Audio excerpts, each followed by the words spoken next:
ಇವತ್ತು ಬೆಳಗ್ಗೆ ಕರ್ಕೊಂಡು ಹೋದಾಗಲೂ ಅಷ್ಟೇ, ನ್ಯಾಯಾಧೀಶರ ಮುಂದೆ ಕರ್ಕೊಂಡು ಹೋದಾಗಲೂ ಒಂದು ಮಾತು ಸುಮ್ಮನೆ ಕೇಳಿದ್ರಂತೆ ಜಡ್ಜು. ಪೊಲೀಸರು ಏನಾದ್ರು ಹೊಡೆದು ಬಡಿದು ಮಾಡಿದ್ರೇನಪ್ಪ ನಿನಗೆ, ನಿನ್ನ ಮೇಲೆ ಏನಾದ್ರು ಪ್ರೆಷರ್ ಮಾಡಿದಾರಾ ಅಂದರೆ ಕೈ ಮುಗಿದು ಹೇಳಿದ್ರಂತೆ, ಅವರೇ ನನ್ನನ್ನು ರಕ್ಷಣೆ ಮಾಡಿರೋರು, ಪೊಲೀಸರೇ ರಕ್ಷಣೆ ಮಾಡಿದ್ದಾರೆ ಅನ್ನೋಂಥ ಎಲ್ಲ ಹೇಳಿಬಿಟ್ಟಿದ್ದ ನ್ಯಾಯಾಧೀಶರ ಮುಂದೆ.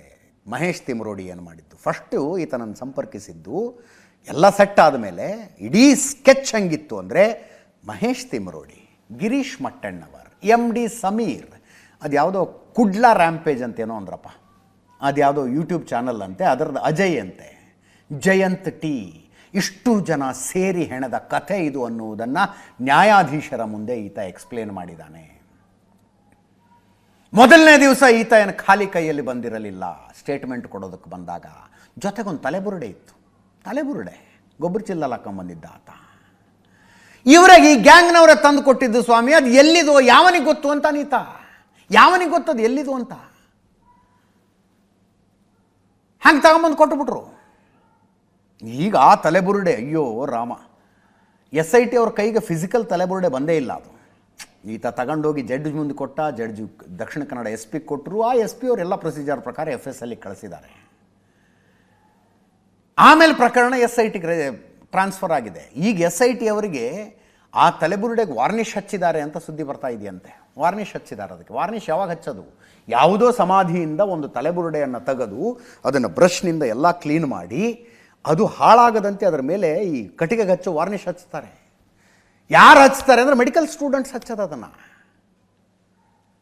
ಇನ್ನೊಂದು 4 ದಿವಸದಲ್ಲಿ ಆ ವಿಷಯ ಬ್ರೇಕ್ ಆದರೂ ಆಶ್ಚರ್ಯ ಪಡಬೇಡಿ. ಯಾವುದೋ ಮೆಡಿಕಲ್ ಕಾಲೇಜಿನಿಂದ ಎತ್ಕೊಂಡ್ಬಂದಿದ್ದು ತಲೆಬುರುಡೆ ಅದು ಅನ್ನೋ ವಿಷಯ ಬ್ರೇಕ್ ಆದರೂ ಆಶ್ಚರ್ಯ ಪಡಬೇಡಿ. ಎಲ್ಲ ಹೇಳ್ಕೊಂಡಿದ್ದಾನೀತ. ಜಡ್ಜ್ ಕೇಳಿದ್ರಂತ, ನಿನ್ನ ಪರವಾಗಿ ವಕೀಲರು ಯಾರು ಅಂದರೆ, ವಕೀಲರು ಅಂದ್ರೆ ಗಾಬರಿ ಆಗ್ತಾ ಇದೆ ಈತನಿಗೆ. ಯಾರೂ ಇಲ್ಲ ಅಂದಿದ್ದಾನೆ. ಮತ್ತು ಅವ್ರು ಇದ್ರಲ್ಲ, ಎಲ್ಲಿ ಹೋದ್ರು ಅಂದ್ರೆ ಅವ್ರು ಹೋಗಲಿ ಬಿಡಿ, ಅವ್ರನ್ನ ಮತ್ತೆ ಅವ್ರು ಸಾವಾಸನೇ ಬೇಡ ಅಂತ ಚಿನ್ನಯ್ಯ ಹೇಳಿರೋದು ಈ ಮಾತನ್ನು. ಅವ್ರನ್ನ ಕರೆಸ್ಲೂಬೇಡಿ, ನನ್ನ ಹತ್ರ ಮಾತಾಡಿಸ್ಲೂಬೇಡಿ ಅಂತ ವಕೀಲರ ಟೀಮ್ ಮೇಲಿನ ಈತನ ಬೇಜಾರದು. ಆಮೇಲೆ ನ್ಯಾಯಾಧೀಶರು ತಿಳಿಸಿ ಹೇಳಿದ್ದಾರೆ, ಹಂಗೆಲ್ಲ ಇರಲ್ಲಪ್ಪ, ನಿನ್ನ ಪರವಾಗಿ ಒಬ್ಬ ವಕೀಲರು ಇರಬೇಕಾಗತ್ತೆ ಅಂದಿದ್ದಕ್ಕೆ ಮತ್ತು ಏನು ಮಾಡಲಿ ಅಂದಂತೆ. ನಿನ್ನ ಪರವಾಗಿ ಯಾರೂ ವಕೀಲರು ಇಲ್ಲ ಅಂದರೆ ಸರ್ಕಾರನೇ ದುಡ್ಡು ಕೊಟ್ಟು ನಿನಗೋಸ್ಕರ ಒಬ್ಬ ವಕೀಲರನ್ನ ನೇಮಕ ಮಾಡುತ್ತೆ ಅಂದಾಗ, ಆಯಿತು ಸರಿ ಹಂಗಿದ್ರೆ ಮಾಡಿಕೊಡಿ ಅನ್ನಂತೀತ, ಹಂಗಿದ್ರೆ ಮಾಡಿಕೊಡಿ ಅಂತ. ನೆನಪಿರಲಿ, ಈತ ಮತ್ತು ಈತನ ವಕೀಲರ ತಂಡ ಮಾಡಿದ ಆ ಕಾನ್ಸಂಟ್ರೇಟೆಡ್ ಎಫರ್ಟ್ನಿಂದಾಗಿ ಇಂಟರ್ನ್ಯಾಷನಲ್ ಚಾನಲ್ಗಳಲ್ಲಿ ಈತನ ಸುದ್ದಿ ಬಂತ್ರಿ.